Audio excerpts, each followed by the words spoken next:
ஓசூர் அருகே கோவிந்த அக்ரகாரம் கிராமத்தில் புரட்சித் தலைவி செல்வி ஜெயலலிதா அவர்களின் பிறந்த நாளை முன்னிட்டு 2000க்கும் மேற்பட்டோருக்கு நலத்திட்ட உதவிகள் வழங்கி கொண்டாட்டம். அலைக்கடலென திரண்ட கூட்டம்.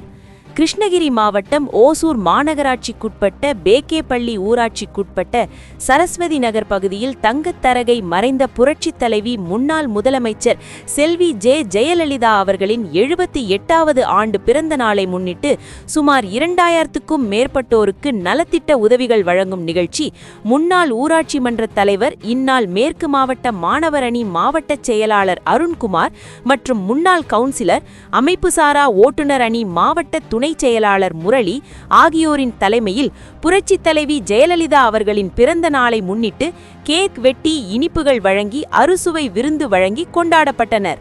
இந்த நிகழ்ச்சிக்கு சிறப்பு அழைப்பாளர்களாக கலந்து கொண்டு முன்னாள் அமைச்சர், இந்நாள் மேற்கு மாவட்ட கழக செயலாளர் பி. பாலகிருஷ்ண ரெட்டி அவர்கள் கலந்து கொண்டு கேக் வெட்டி இனிப்புகள் வழங்கி சுமார் 2000க்கும் மேற்பட்டோருக்கு நலத்திட்ட உதவிகள் வழங்கும் நிகழ்ச்சியை தொடங்கி வைத்தார்.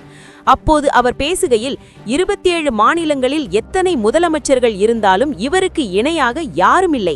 தமிழகத்தில் இரும்பு பெண்மணி போல் ஆட்சி செய்தவர் புரட்சித் தலைவி அம்மா செல்வி ஜெயலலிதா அவர்கள்.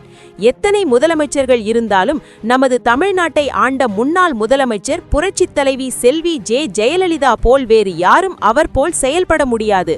பின்தங்கியிருந்த தமிழகத்தை முன்னேற்றியவர் எம்ஜிஆர். அதனைத் தொடர்ந்து அம்மா ஆட்சிக்கு வந்த பின்பு தமிழகத்தை வளர்ச்சி பாதைக்கு கொண்டு சென்றார்.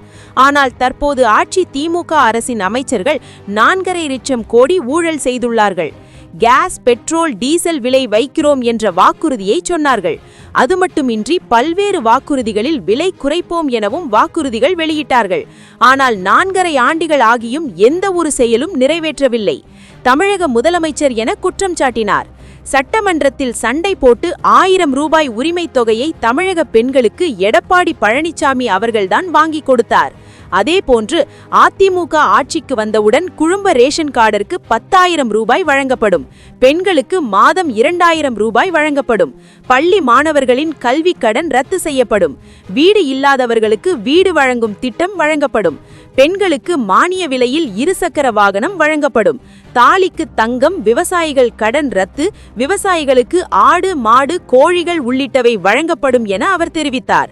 மேலும் இந்த நிகழ்ச்சியில் அம்மா பேரவை செயலாளர் சிட்டி என்கிற ஜெகதீஷ், ஒன்றிய செயலாளர் ஹரீஷ் ரெட்டி, மாவட்ட ஓட்டுநர் அணி அமைப்பு செயலாளர் சென்னகிருஷ்ணன், மாநகராட்சி கவுன்சிலர் நாராயணன், பகுதி செயலாளர் மாநகராட்சி கவுன்சிலர் அசோக் ரெட்டி, ஓசூர் பகுதி செயலாளர் ராஜ், தனியார் தன்னிலாரி கிருஷ்ணகிரி மேற்கு மாவட்ட செயலாளர் சீனிவாசலட்டி மற்றும் பேக்கேப்பள்ளி பஞ்சாயத்தைச் சேர்ந்த பாபு, மகேந்திரன், சுரேஷ், நாகராஜ், ராஜா, ஐயப்பா, வெங்கடேஷ், மஞ்சு கிருஷ்ணா, முத்து, ராமு, மஞ்சுநாத், வெங்கடேஷ், SLV நாகராஜ், மூர்த்தி, என் நாகராஜ், சந்தோஷ், தேவா, மஞ்சுநாத், கார்த்திக், முருகேஷ், நவீன் கிஷோர், தேவா மற்றும் பாட்டாளி மக்கள் கட்சி, பாஜக உள்ளிட்ட கட்சியின் சக்திவேல், மூர்த்தி, சுரேஷ், ஸ்ரீனிவாஸ், அசோக், மல்லேஸ்வரி, டி. நாராயண ரெட்டி, ராமு, ஹரீஷ், கோபால், ஸ்ரீ மஞ்சுநாத் ரெட்டி, இந்நாள் முன்னாள் நகர ஒன்றிய பேரூர் கழக நிர்வாகிகள் என பலர் கலந்து கொண்டனர்.